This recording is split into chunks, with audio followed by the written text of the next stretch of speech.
Hey everybody, this is Russ from Retro Gamecore. So I have some pretty exciting news to you today. There have been some big updates to Sega Saturn emulation on retro handheld devices that are using the RK3326 chipset. So the Yabusan Shiro standalone emulator was initially ported over to EmuLec, and since then it's been made available for ArkOS and RetroOZ. So what that means is that you'll be able to play this on the RG351MP, RG351V, as well as the original RGB10 and then both RGB10 Max models. And I've also spoken to the developers of 351elec, and this is also on their radar, and they'll be getting to it soon. Right now, they're very busy working on a custom firmware for the RG552. Either way, this is an incredible find for the RK3326 devices. If you remember, about half a year ago, we were able to get some improved performance through running the RetroArch emulator and using the cores within there. And that turned Sega Saturn emulation on these devices from something that was basically a slideshow to something that was, at least somewhat playable. But I'm happy to report that this new standalone emulator is much better. I spent a couple hours testing it today, and I would say that at least 25% of the games played at completely full speed, and another 25% of them were completely playable. Maybe a little bit of slowdown here and there, but otherwise a great time. So for the mathematicians out there, that's 50% of these games in the catalog are going to work pretty well. Now it's not going to fix everything, but all the same, the fact that it's running so well on this cheap little chipset is just kind of remarkable. And so I'm going to do a quick video here to show you how to install it on these devices, and show you a little bit about how the gameplay looks as well. So without any further delay, let's jump into it.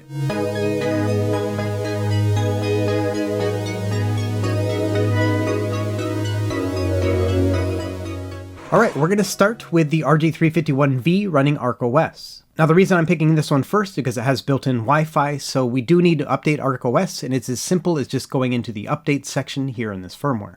It'll give you a warning splash screen. You'll need to type in the words OK and then just go from there. It'll take a couple minutes to download and install the update, and then it'll reboot your device and you'll be back in the menu. Now go ahead and press start and then go into the emulator settings. Then scroll down till you find Sega Saturn. Now within here you're going to see a bunch of different emulator options. We're going to go with these two new standalone options. One is called BIOS and the other is called No BIOS. Surprisingly, some games actually work better without the BIOS file, so you may want to pick that in some circumstances. But for me, I'm just going to use the standalone BIOS one here, and you're also going to need to add the Sega Saturn BIOS into the BIOS folder. I'll leave the name of it here on the screen for you. Now I added a bunch of Sega Saturn games here, and these are all in CHD format, and that's what I recommend for Sega Saturn. Now they don't have any box art to them, and unfortunately Screen Scraper is down right now. As you can see right here, when I try to scrape the game, you actually can't find any box art. So the box art and the media, that's going to have to wait for a different day. But for now, let's start up a game and see how things work. We're going to start with Nights into Dreams because that's one that I test very often here on this channel. Now when it first starts up, you're going to get this blinking light here on the top left, and it may take a minute that first time that you boot it up. But as you can see here, this is the Sega Saturn boot logo. And this is happening because I have the BIOS file installed on my card. If you don't have the BIOS file in there, it's going to give you an error. Or if you load the no BIOS version, it just won't show this at all. So let me talk a little bit about some of the settings you can do within the emulator before we get into the gameplay. If you press the select button, it'll bring up this standalone Yabusan Shiro menu.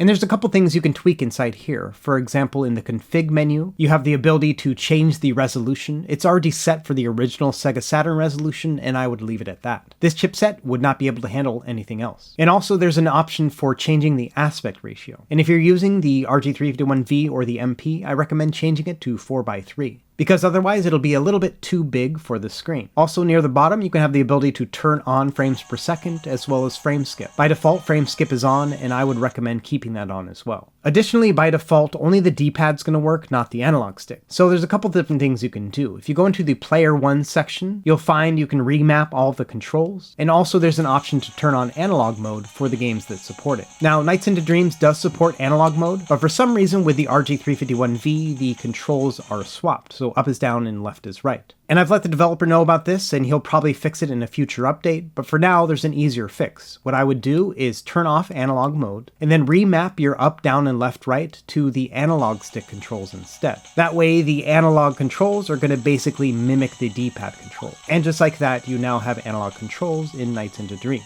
Now looking at the speed of the game, as you can see here, it is getting nowhere near 60 frames per second. But thanks to a hefty dose of auto frame skip here, this is running at a somewhat playable speed. There'll be moments where it feels completely normal, like full speed, and there are other times where it'll get a little bit bogged down. So personally, I would call this one unplayable, but if you're really desperate to play Nights into Dreams, this is now an option for you. Now say you find a game that works better without the BIOS, and I'm just going to use Nights into Dreams as an example. What you do is you hover over the game, press select, and then go into edit this game's metadata. And within there, there's an emulator option, so you can change it to whatever you'd like, and then exit out, save those changes. And then from then on, it'll boot in the no BIOS version. And so this is the no BIOS version here, and as far as performance goes, it looks to be about the exact same for me between the BIOS and no BIOS for this game in particular. But either way, that's how you check it, and I encourage you to test it out with whatever game you want and see whether or not the BIOS or the no BIOS one works best. Okay, so let's do the same thing on the RG351MP. Now this is running ArkOS as well, and I'll leave that linked in the video description if you've never installed ArkOS, but the MP requires a Wi-Fi dongle, so I have to use that in order to do the online update. But same thing here, I'm going to go into the emulator settings, go into Sega Saturn, and then I'm going to pick the standalone BIOS emulator. And that's really it, there's no difference between installing this on the 351V or the 351MP.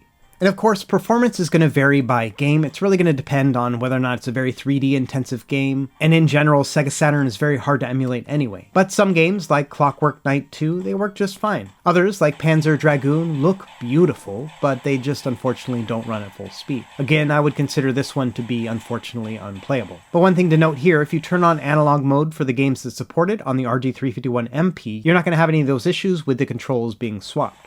It works just fine right out of the box. Now ArkOS supports a couple other devices. For example, the original RGB10 works just fine, and you would update this the exact same way you would with the other devices. Same thing with the original ODROID Go Advance and the RK2020. And as you can see here, Magic Carpet is working just fine. Unfortunately, I don't own an RK2020 or an OGA, so I can't test those out for you, but I'm sure they're going to work just fine. Okay, now let's talk about the RGB10 Max and the Max 2, and for this I recommend using the RetroOZ firmware. And he recently did an update to the firmware that fixes the analog controls in the Max 2, and also has this standalone Saturn emulator. Now to install it, you have to go to the RetroOZ forum, you have to download the update file, and then unzip it and put it into your ports folder. After that, you just go into your ports folder like this, and you'll find it right here. And this will run an update script much like ArkOS, and it will install that emulator. And same thing here too, we're going to go into the menu, emulator settings, find Sega Saturn, and for emulator we can choose the standalone one, which is the no BIOS version, or the one with BIOS. Because I've added the BIOS files, I'm going to do the BIOS one first. And that's it, you can start up your games and they should work just fine. Now one of the nice things is because the Sega Saturn emulator is a little bit wider than 4x3, it's going to look really good on the RGB10 Max and Max 2 because they have a wider aspect ratio. And so when it comes down to it, I find that these games look the best on the RGB10 Max and Max 2. And like I've mentioned a couple times now, temper those expectations because only about half of these games are going to run at a decent frame rate. For example, Virtual Open Tennis, it looks nice and it's kind of fun, but it's still a little bit slow. Same thing with Virtua Fighter 2, but really this is a hard one to emulate. Even the RG552 has a hard time playing this game at full speed. Now, Sonic 3D Blast, it's pretty close. You know, it's to that point where it's in that top 25%. It's not at full speed, but I would consider this to be playable.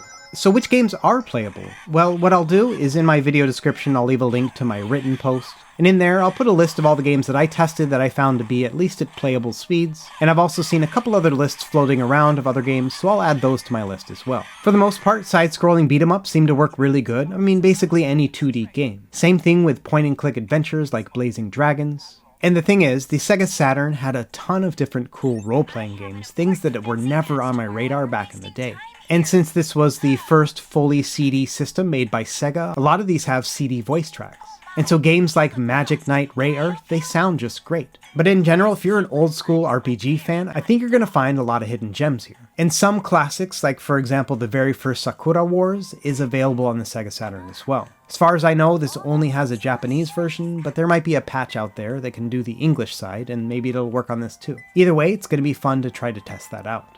But unfortunately, when it comes to the games that have 3D rendering, things like Die Hard the arcade game, it's just not going to play at full speed. I would say this is a decent enough speed to be able to play through a bit of it, but other games like Sega Rally Championship, one of the hardest Sega Saturn games to emulate, unfortunately just isn't going to play well. But either way, this is a pretty cool thing for Sega Saturn. I mean, in general, I just never expected this system, the RK3326 chip, to ever get better than it was 6 months ago. And here I am correcting myself in the best way possible, because yes, we now have good Sega Saturn on this device.